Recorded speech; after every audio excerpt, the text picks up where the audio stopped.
Hey friends, this is Sketch Dirt and I'm Marla. I'm so glad you're here. Today we are drawing the letters MNOP.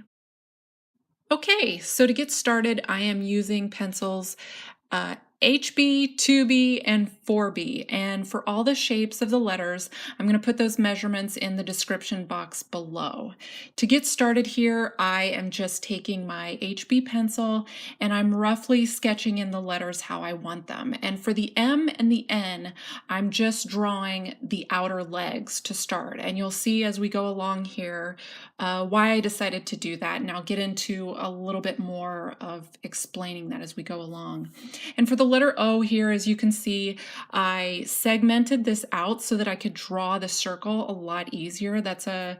You can either freehand the circle if you want, or the letter O, but it's a lot easier if you kind of have the pieces segmented out so that way you have a bit of a guide to go on. I've just found that easier for myself when I'm drawing. I'm getting the letter P put in here. And then what I'm going to do is I'm going to go back in and just draw the single line version of the letters. And when I draw the M, I'm not taking the points straight to the top. I'm going very close to the top. And I'm going to do the same thing with the letter N here. And as we go along, you'll see why I do this. It really has a lot to do with those connecting middle pieces of the letters and keeping those connecting middle pieces the same width as the outer legs, or the outer, well, I'll call them legs, the outer legs, the outer portions of the letters. And you'll see here when I make this little edge at the top, I'm going to be making this not a lot, but about half the size as I make the bottom edge for the M. You see it right there. And the reason for that is, again, to keep the width of the inner portion of the letter M and N, to keep that the same width as the outer portions. And so on the N, the smaller angle is at the top left, and the smaller angle on the right is at the bottom, since that's where the connecting points are. And then I'm going to go through here and I'm just going to erase everything. And when you do this, if you use this technique, feel free to erase wherever you want. As you can see when I go through here, part of the reason I keep the erasing in is so you can see how much I take out, because what I'm going to do next is take the 2B pencil and put it all back in cleanly with like a sharper, cleaner, darker, more defined line. And this will be really what the final piece is based on. And so that initial part with the lighter HB pencil is just kind of like it's just like a rough draft version. And then this is the final, more defined version. And really, you can use this technique in almost any medium. Like you can start with like a pencil and then go in with markers. You could do that with paints. It really can apply to several different art mediums that you might be using. And I'm just going through here. I just want to say again, if you'll notice that those top and bottom angles where the connecting points are, those angles are a little bit shorter than the other angles.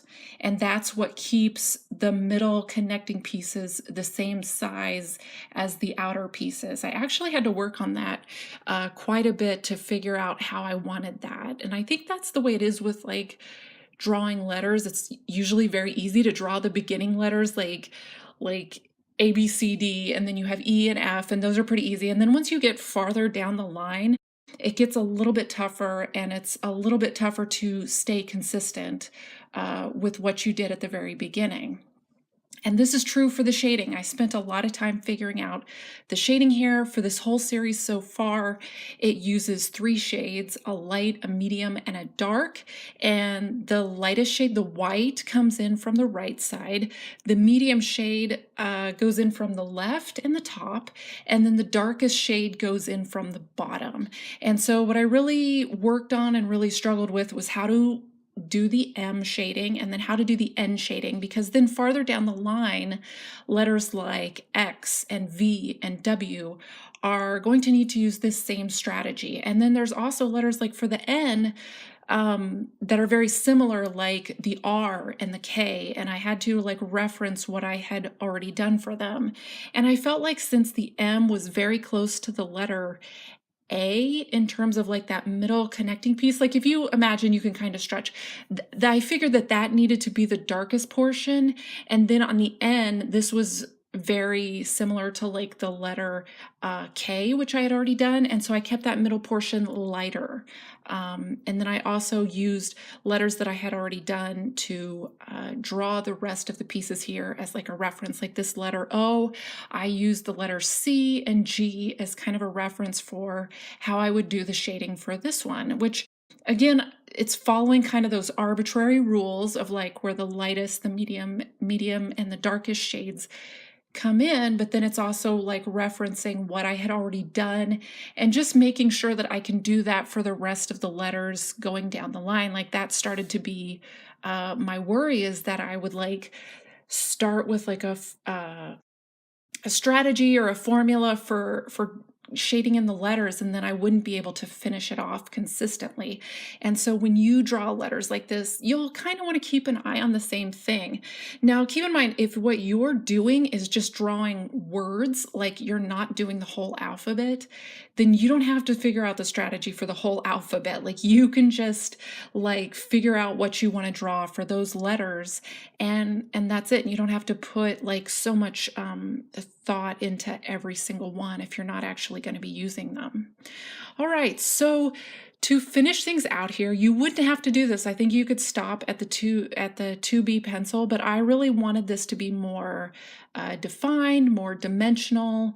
So I took a 4B pencil and I outlined the edges again, and then in the darkest areas, I shaded over that with the 4B pencil. And for me, I felt like this just added, like I said, more definition. I liked the look at it, but certainly you could stop before that. Or you know what, if you used colors, like if you used markers or colored pencils, you could use a similar strategy, but just with like 3 different colors or 3 different shades of one color. This kind of style for this, I really wanted to present an idea that could be adaptable across many different things, and I'm just doing it in pencil here.